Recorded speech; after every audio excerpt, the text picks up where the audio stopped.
What does it take to survive the impossible? And what happens when a steel coffin plummets to the bottom of the sea? For John Capes, the answer began with a violent blast in the dead of night. In seconds, the submarine was ripped apart, plunging toward the ocean floor. Trapped 170 feet underwater, escaping seemed scientifically impossible. But to understand this miracle, we must go back to the days before the tragedy. John Capes was a 31-year-old stoker, a man accustomed to the blistering heat of the engine room. And he was no stranger to the grueling, claustrophobic life aboard a British submarine. The naval base was a hive of quiet, disciplined activity. Meanwhile, the crew prepared their vessel for yet another perilous patrol in hostile waters. Inside, the environment was unforgivingly tight, heavily scented with diesel fuel and sweat. This was Capes' domain, a noisy, mechanical world where he felt entirely in control. He spent his hours maintaining the massive engines that kept them all alive. And nearby, his fellow crewmates found small ways to pass the time. They shared jokes and stories, completely unaware of the fate awaiting them. Above them, the officers carefully studied their charts and calculated their routes. Their mission was clear, but the waters they were entering were heavily mined. Soon the time for preparation was officially over. The heavy engines roared, signaling the beginning of their journey.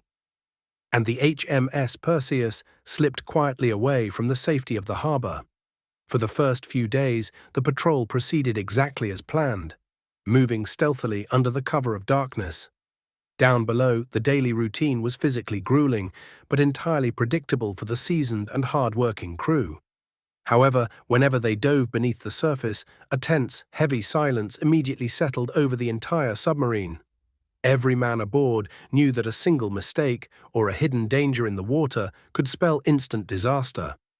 Minutes later, during his precious off-watch hours, Capes tried to find a rare moment of peace in the cramped quarters. But true relaxation was nearly impossible when living inside a steel tube, constantly surrounded by thousands of tons of crushing water pressure. Meanwhile, the men on active duty listened intently to their instruments, scanning the dark ocean for any subtle signs of enemy activity. Slowly, the Perseus approached a notoriously dangerous stretch of the sea, completely blind to what lay ahead. Unaware of the lurking threat, Capes made his way toward the rear compartment to find a midnight snack. Suddenly, the routine patrol was about to become a devastating nightmare from which very few would ever wake. And then, the ocean erupted in a blinding flash of absolute violence. As a result, a catastrophic shockwave tore through the reinforced steel hull, instantly obliterating the forward section. Suddenly, John Capes was hurled across the aft compartment, his body slamming heavily against the unforgiving iron machinery. Meanwhile, the power completely failed, plunging the doomed vessel into absolute suffocating darkness. However, seconds later, a solitary emergency light flickered to life, revealing the true scale of the nightmare. Almost immediately, the nose of the submarine pitched sharply downwards, pulled by the immense weight of the incoming sea. Desperately, Capes grabbed onto a nearby pipe, fighting gravity as the massive steel tube plummeted toward the ocean floor. But the nightmare was only beginning, as the deafening roar of rushing water echoed through the incredibly narrow corridors. Finally, the Perseus struck the seabed at a depth of 170 feet with a bone-shattering impact. And then an agonizing, deadly silence settled over the ruined vessel. Minutes later, Capes forced himself to his feet, disoriented but remarkably still alive in the aft compartment. However, he instantly realized that the sea was rapidly flooding the ship, rushing straight toward his position. Reacting on pure survival instinct, he lunged toward the heavy watertight door, separating him from the flooded sections. Yet, closing it against the massive pressure of the incoming water required every ounce of his immense physical strength. Suddenly, 3 other surviving crewmates emerged from the shadows, rushing forward to throw their weight against the thick metal. As a result, they managed to slam the heavy door shut, sealing themselves inside the final intact compartment of the submarine. But their victory was incredibly hollow, as they were now effectively buried alive inside a dark steel coffin. Furthermore, the cracked gauges confirmed their worst fear. They were trapped far beyond the safe limits of any known submarine rescue. Meanwhile, panic began to set in among the younger, less experienced men as the freezing water continued to seep through the seals. However, Capes knew that panic consumes precious oxygen, so he quickly stepped in to calm the terrified sailor. He pointed upward toward the escape hatch, giving the desperate men a single fragile sliver of hope. Carefully, he moved to the emergency storage locker, knowing exactly what they needed to survive the impossible ascent. Inside lay their only chance, the Davis submerged escape apparatus, a primitive and incredibly dangerous breathing device. And he carefully distributed the heavy rubber sets to the trembling men, realizing that none of them had ever used the equipment in a real emergency. Meanwhile, Capes meticulously inspected his own gear, acutely aware that a single faulty valve meant a terrifying death by drowning. As the freezing water slowly reached their knees, the deadly reality of their situation became impossible to ignore. Consequently, Capes retrieved a hidden flask of Navy rum, a small comfort against the biting, paralyzing cold of the deep ocean. He took a slow sip to warm his blood, passing it to his shivering crewmates to steady their severely frayed nerves. But their time was rapidly running out, and they had to prepare for the most dangerous phase of their escape. To open the hatch, they first had to intentionally flood their own compartment, a suicidal act meant to equalize the crushing water pressure. Consequently, Capes pulled the heavy lever, unleashing a violent torrent of the Mediterranean Sea into their cramped sanctuary. Almost immediately, the freezing water surged around their legs, biting into their skin with agonizing intensity. Meanwhile, the murky tide rose relentlessly, transforming their safe haven into an icy, rising tomb. However, Capes stood his ground like a pillar of stone, silently urging the younger men to maintain their fading composure. As a result, the trapped air above them began to severely compress, making every single breath feel incredibly heavy. And with the water now reaching their chests, it was finally time to secure their primitive breathing masks. But handling the stiff rubber gear with numb, trembling fingers proved to be a terrifying challenge for the panicked young sailors. Suddenly, Capes deployed the escape trunk, a heavy canvas chute designed to trap a tiny bubble of breathable air right below the exit hatch. Minutes later, the freezing ocean water crept dangerously high, reaching their necks and forcing them to tilt their heads backward against the steel ceiling. Consequently, the crushing atmospheric pressure aggressively attacked their eardrums, causing excruciating stabbing pain inside their heads. Therefore, Capes carefully opened his oxygen valve, allowing the vital, life-saving gas to quickly fill his rubber breathing bag, and then he firmly bit down on the mouthpiece, completely sealing himself off from the toxic, highly compressed air of the submarine. Meanwhile, he meticulously double-checked his crewmates, ensuring every single man was properly connected to their fragile, artificial life support. Finally, the rushing water stopped completely, signaling that the pressure inside the vessel perfectly matched the crushing weight of the sea outside. As a result, the incredible weight holding the ceiling hatch closed was finally neutralized, allowing Capes to make his critical move.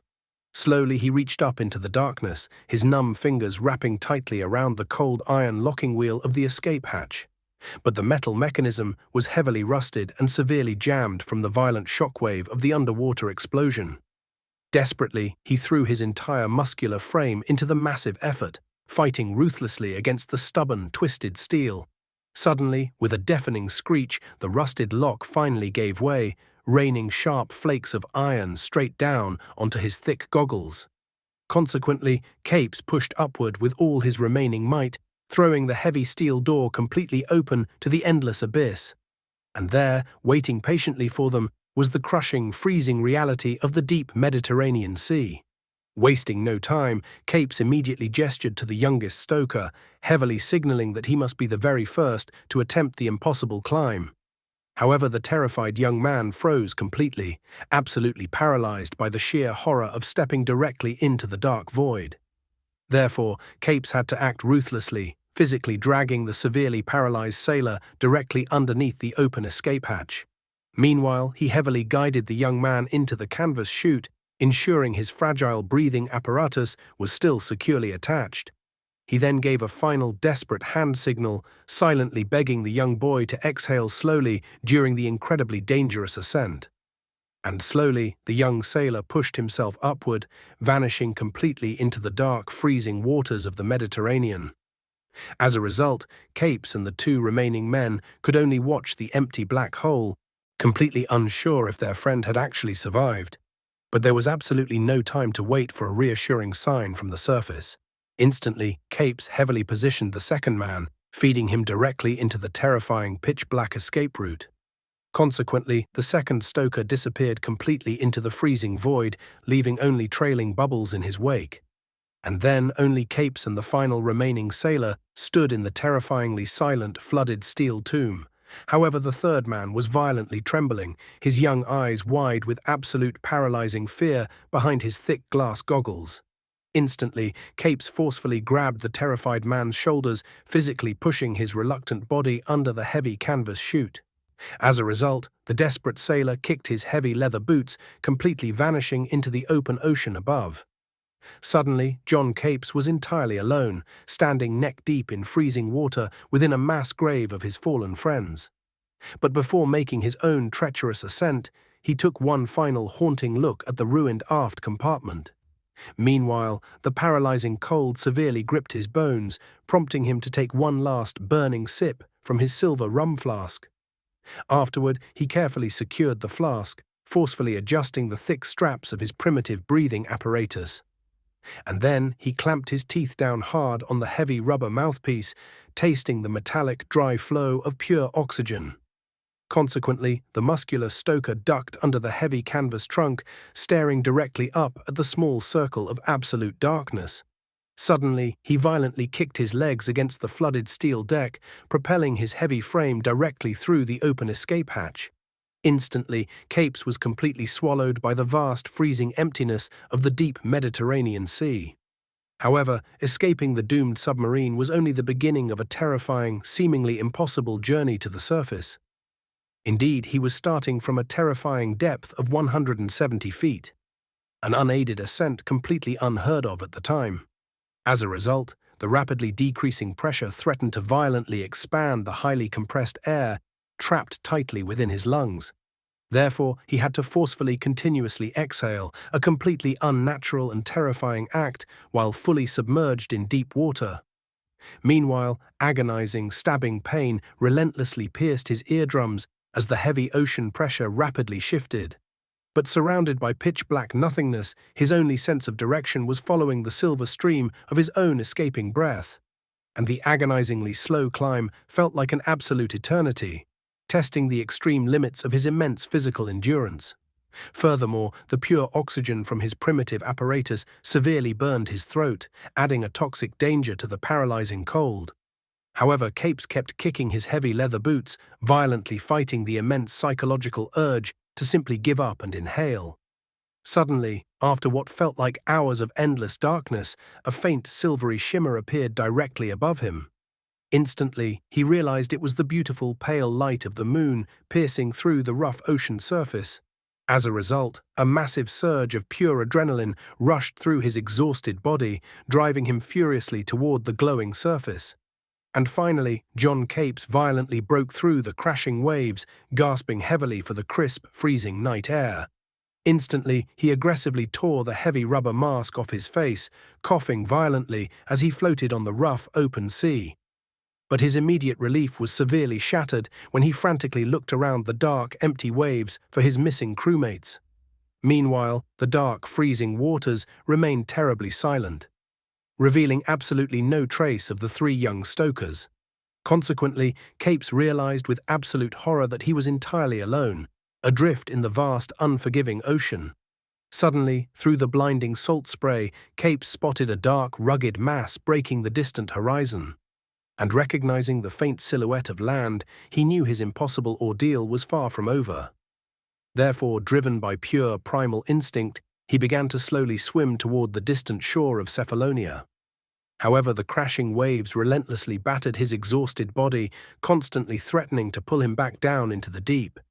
Furthermore, his soaked clothes and heavy leather boots acted like massive lead weights, aggressively dragging him downward with every single stroke. Consequently, he desperately paused to violently kick off his heavy boots, fighting tooth and nail against the paralyzing cold of the water. Meanwhile, the grueling swim lasted for what felt like agonizing hours in the pitch-black, freezing Mediterranean night. But even as severe hypothermia began to heavily cloud his mind, his muscular arms completely refused to stop moving. Suddenly, the deafening roar of heavy waves violently crashing against solid rock intensely pierced through his immense physical exhaustion. As a result, a massive swell caught his heavy frame, violently hurling him brutally toward the unforgiving, jagged coastline. Instantly, his bleeding, violently shivering hands desperately clawed at the slippery stone, aggressively fighting the massive, deadly undertow. And finally, with one last, absolutely monumental surge of willpower, he heavily dragged his battered body completely out of the freezing surf. Completely exhausted, he collapsed onto the solid earth, quietly staring up at the vast, beautifully uncaring cosmos above. Ultimately, John Capes became the only man in history to ever survive a completely unaided, impossible escape from such a terrifying depth. Thus, his incredibly miraculous journey stands forever as a profoundly inspiring testament to the absolute, unbreakable limits of human survival.